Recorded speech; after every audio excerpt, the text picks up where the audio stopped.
Let's go over everything I read this month with a yes, no, or maybe. Books 1 and 2 in the Age of Wrath series by Anthony Ryan. Yes, if you love epic fantasy inspired by Norse mythology. Gothic fantasy Honey Eater by Kathleen Jennings. Unfortunately, for flat characterization, I'm going to have to say no. Jewish mythology based fantasy romance The Maiden and Her Monster by Maddie Martinez. I'm going to have to say a big resounding yes. This was fantastic, built around the Golem of Prague with a non overbearing sapphic romance. Pick it up. You Weren't Meant to Be Human by Andrew Joseph White, his debut into adult horror. I'm going to say maybe if you are really into visceral body horror, a sci-fi edge, and characters that you can always root for, but this is a very hard and dark read. A Excellent Chance to Fall in Love by Anne Rose. I'm going to say no. The story wasn't very compelling and it was just a little too cozy for me. Ghost Business by Jen DeLuca. I'm going to say yes, edging towards a maybe. This was a 3.5 read for me. It had a little rivalry that I enjoyed. The characters were just a little flat, but it was overall pretty interesting and I did enjoy myself. So, yes to a maybe.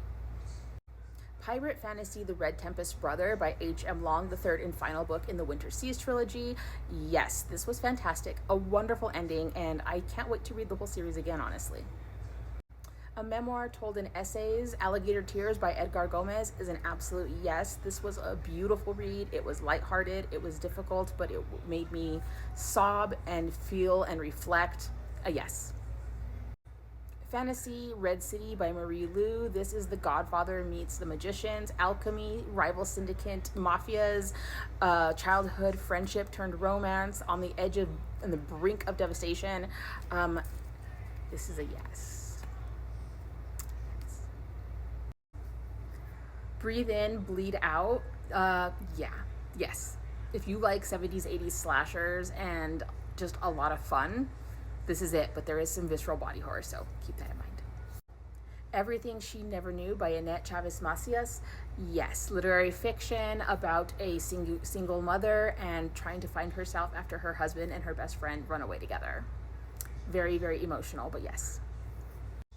The Mean Ones, again, another horror slasher that had a great mystery, who done it, who's who, what's happening. Absolutely loved this. Yes.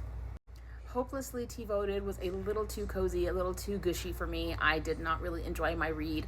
Unfortunately, I'm going to have to say no. Tourist Season by Bryn Weaver, 100% yes. This was a 5-star read. It was fantastic. Serial killers who turn into lovers. Yes, please. Yes. Gothic Fantasy What Stalks the Deep by T. Kingfisher, the third book in the Sworn Soldier series, 100% yes. This series is fantastic. Highly, highly recommend, and this book is no different. Read them. They're great. Whispers of Emberstones, which is a debut indie author novel, grimdark fantasy, dragons, werewolves, shapeshifters, fantastic world building, character arcs. Absolutely read this. Dust of Dreams by Stephen Erickson is the 9th book in the 10-part series of Malazan, and I'm going to have to say, obviously, yes, because you need to read it for the series, but it was one of my lesser loved books in the series, so keep that in mind.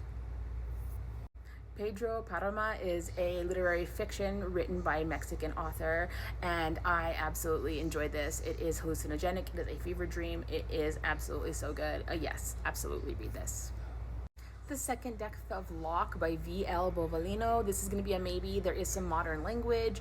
I didn't feel much female knight in this novel, but it was a fun story and it was interesting, so it's a maybe. Literary fiction Orange Wine by Esperanza Hope Snyder. Yes, absolutely. Definitely a yes.